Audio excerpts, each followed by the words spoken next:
Fala pessoal, nesta aula a gente vai aprender a diferença entre quais habilidades, né, quais são as responsabilidades do cientista de dados, do analista de dados e do engenheiro de dados. Então, se você sempre ficou com essa dúvida, tá? Nesta aula eu vou esclarecer isso para você. Eu espero que vai ficar bem mais claro, você vai entender qual que é a responsabilidade, as habilidades e o papel de cada um dos profissionais. Então, quem é o analista de dados, né? O analista de dados é o profissional que coleta os dados, trabalha na análise e ajuda a empresa a resolver o problema de negócio através de relatórios e painéis. Então, o analista de dados, ele normalmente atua nessas etapas, né? Tanto a parte de coleta, na parte de integração, a gente vai ver mais à frente, também na parte de análise e desenvolve relatórios, desenvolve painéis para resolver o problema de negócio na empresa, tanto do ponto de vista de integração dos dados, de clareza, de interpretação dos resultados. Então, o analista de dados basicamente exerce essas funções, né? O cientista de dados é o profissional que lida com dados estruturados ou não e usa as habilidades em estatística, programação e machine learning para resolver o problema de negócio, tá? Então, o cientista de dados é o profissional que tem a capacidade de extrair valor dos dados, sejam eles dados estruturados ou não. E quando eu falo dados estruturados ou não, a gente pode pensar aqui em dados estruturados como formato de tabela, né? Dados tabulares, e dados não estruturados que é um tipo de estrutura, né? Mas não tão comum assim, seria dados do tipo imagem, dados de áudio, dados em formato texto, né? Tem a sua estrutura, mas não está nessa estrutura tão trivial que é a estrutura tabular, né? E o cientista de dados usa suas habilidades, né, para extrair valor dos dados, extrair insights, né, que resolvam o problema do negócio. Então, basicamente, essa é a função do profissional cientista de dados, né? Assim, de uma forma bem macro, tá? Depois a gente vai entrar nas tarefas e nas responsabilidades para ficar isso mais claro, tá? E quem é o engenheiro de dados, né? O engenheiro de dados é o profissional que desenvolve, constrói e mantém uma arquitetura, né? Uma arquitetura para que tudo isso funcione, né? Uma arquitetura de um sistema para o processamento de larga escala, ou seja, trabalhar com dados em formato de streaming, trabalhar com um grande volume de dados. Então, o engenheiro de dados é o profissional que irá desenvolver, construir e manter essa arquitetura, né? Fazer essa máquina funcionar para garantir a melhor performance, para garantir escalabilidade, né? Então, basicamente, de uma forma bem macro, o engenheiro de dados estaria trabalhando na infraestrutura para fornecer esse trabalho para o cientista de dados, para o analista de dados, tá?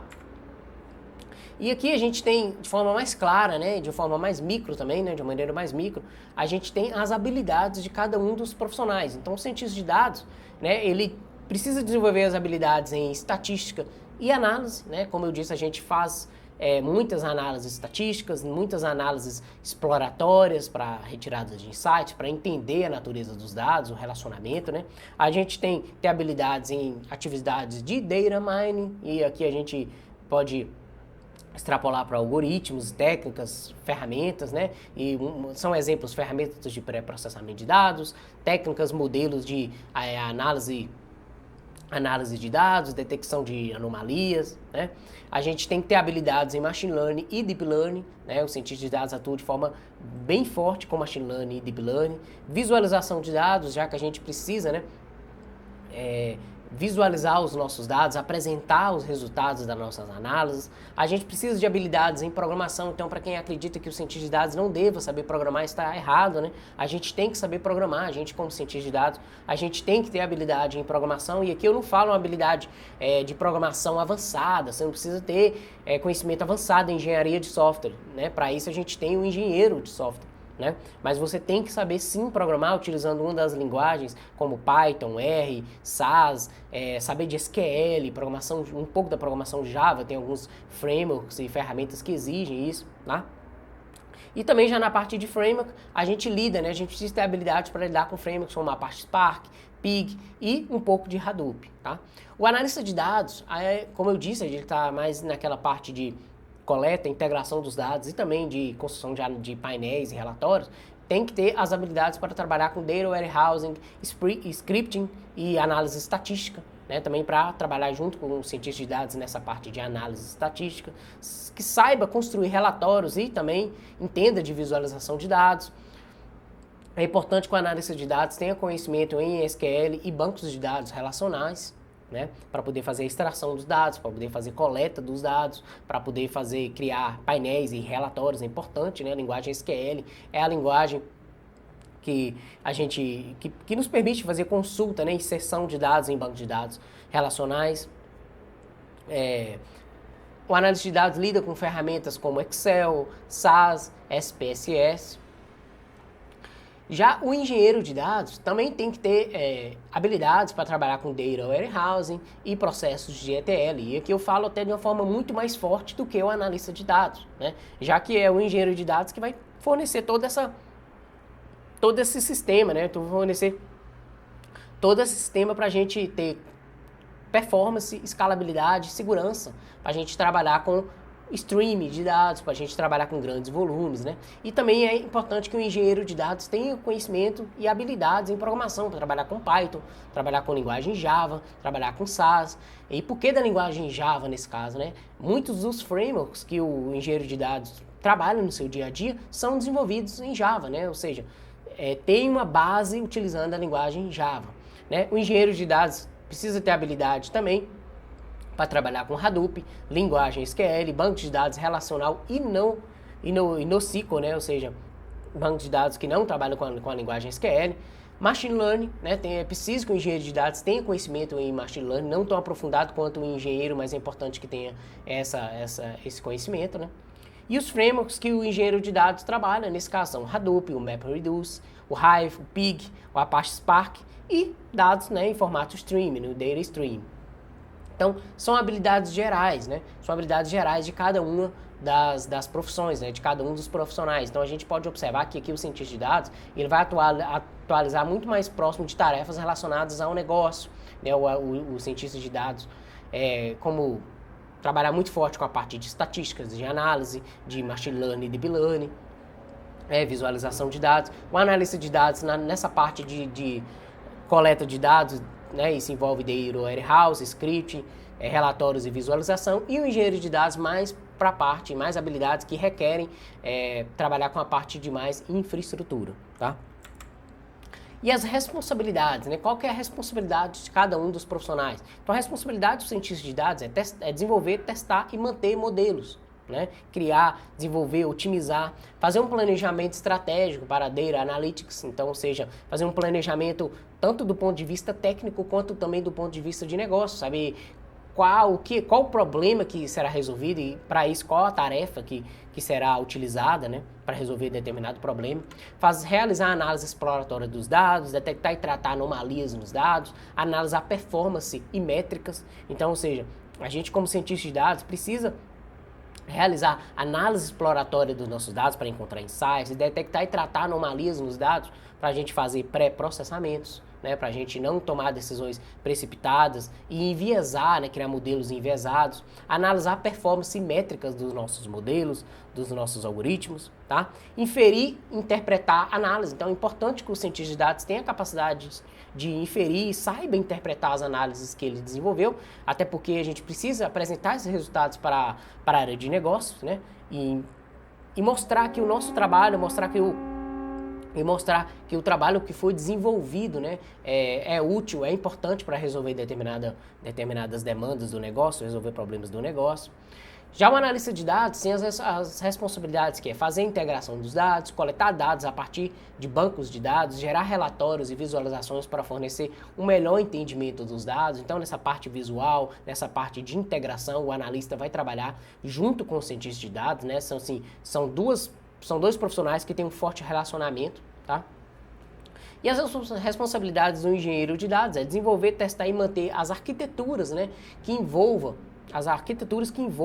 a disponibilização de grandes volumes de dados em formato streaming, né, desenvolver processos de conjuntos de dados, ou seja, os chamados pipelines, né, desenvolver os pipelines de conjuntos de dados, seja eles para treinar e testar algoritmos e gerar modelos, e também pipelines para conjuntos de teste, né? Pipelines de dados em tempo real, né? Então, o engenheiro de dados tem essa responsabilidade, além de definir e disponibilizar fontes de dados. Então, conforme as arquiteturas de dados que os engenheiros de dados forem disponibilizando, né, para os cientistas, para os analistas de dados, ele é preciso disponibilizar essas novas fontes, otimizar consultas e acesso aos dados. Então, ou seja, como eu disse, o engenheiro de dados não só disponibiliza as fontes de dados, mas garante que aquele acesso aos dados é bem otimizado, entrega os dados em um tempo de execução aceitável. E por fim também trabalha na parte de realizar deploy de modelos, né? Ou seja, também uma das responsabilidades do engenheiro de dados é colocar os modelos em produção, né? Disponibilizar isso para o consumo de outras aplicações. E basicamente aqui nessa imagem a gente tem as diferenças, né, entre cientistas de dados e engenheiros de dados, né? Se caso não ficou até agora tão claro para você, né, o cientista de dados ele atua muito mais nessa parte do dado em si, de extrair insights, extrair valor dos dados. E o engenheiro de dados trabalha muito mais na infraestrutura para proporcionar isso, né?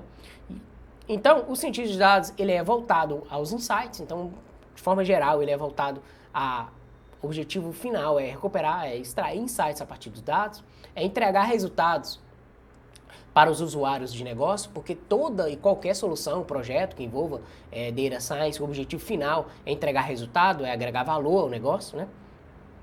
Aplicar Machine Learning e algoritmos e outras abordagens analíticas, então a gente, como cientista de dados, a gente vai trabalhar na aplicação de algoritmos, na análise, nas métricas e em outras abordagens também, em outras técnicas analíticas, encontrar padrões em grandes volumes de dados, interpretar resultados de análise, né, como eu disse, interpretar e comunicar isso, né, à equipe de negócio e disponibilizar análises normalmente visuais. Então, basicamente é isso, extrair insights de forma bem macro, extrair insights dos dados e comunicar à equipe de negócio e agregar valor ao negócio. Já os engenheiros de dados, né, o objetivo macro é processar dados brutos, né, e assim, eles atuam com funções por detrás das cenas, ou seja, ele é responsável por construir essa infraestrutura, né, para a gente consolidar e enriquecer os conjuntos de dados. Então, o engenheiro de dados é responsável por essas funções, né, ele trabalha mais no back-end, né, ou seja, fornecendo essa infraestrutura para os analistas e os cientistas de dados extrair insights a partir dos dados, né.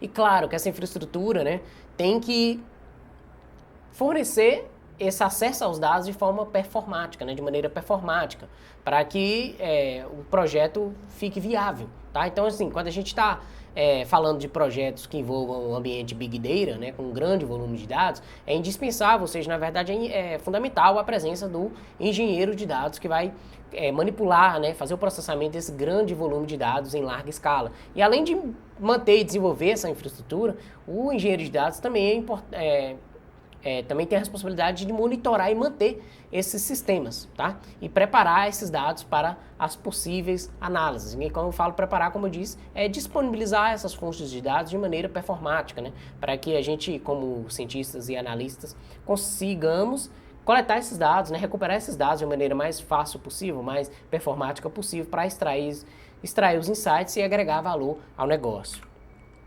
E a gente tem algumas ferramentas e frameworks, né, que alguns profissionais com determinado perfil, né, tanto o engenheiro, quanto o cientista, quanto o analista, trabalha mais, né, tem mais dia a dia. Então, pensando no cientista de dados, a gente tem a biblioteca Pandas, né, para a gente trabalhar com análise, o software SAS, a linguagem de programação Julia, a gente tem ferramentas como RapMine, bibliotecas Matplotlib, ferramenta Excel, ggplot para plotagem de dados, a gente tem a linguagem Python, a gente tem a linguagem R, né, SPSS.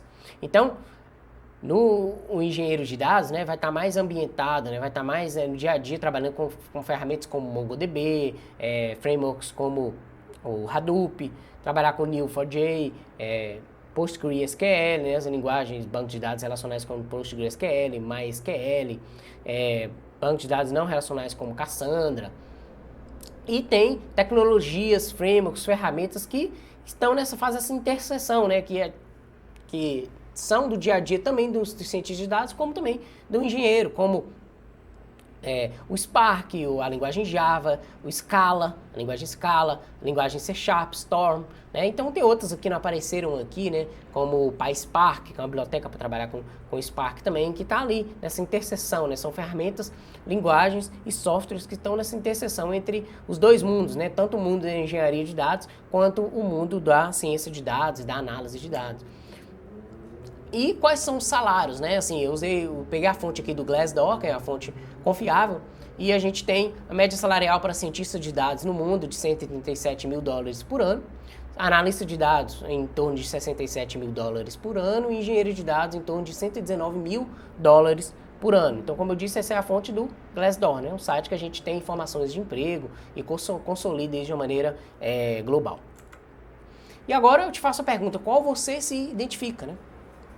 Então isso é importante, você que está entrando no mundo dos dados, quer trabalhar com a parte de ciência de dados, está aqui interessado nesse conteúdo, que às vezes almeja ser um engenheiro de dados ou um cientista de dados, ou hoje já trabalha com isso, ou tem interesse também em se tornar um analista de dados, eu te faço a pergunta, qual você se identifica mais, né? Porque, como a gente pôde ver nessa aula, o trabalho do cientista de dados é bem distinto do engenheiro de dados, que também é bem distinto do analista de dados. O cientista e o analista têm uma interseção maior, são profissionais que têm um relacionamento mais próximo, né? E o engenheiro de dados, ele trabalha, tem grande diferença entre o trabalho do engenheiro de dados e o cientista de dados, ou seja, é um profissional que trabalha mais na parte de infraestrutura, trabalha mais na parte de back-end. Como a gente viu também, tem habilidades que são relacionadas entre as três profissões, né? Mas tem as suas peculiaridades e as suas diferenças. Então, a pergunta é, qual você se identifica mais e qual que você quer traçar como a sua carreira, tá? Eu espero que tenha te ajudado esse conteúdo para te esclarecer um pouco mais esses pontos, tá? E se você gostou desse vídeo, deixe o seu like aqui, não esqueça de se inscrever no canal e também deixe um comentário caso tenha ficado com alguma dúvida. Te vejo no próximo vídeo, até mais.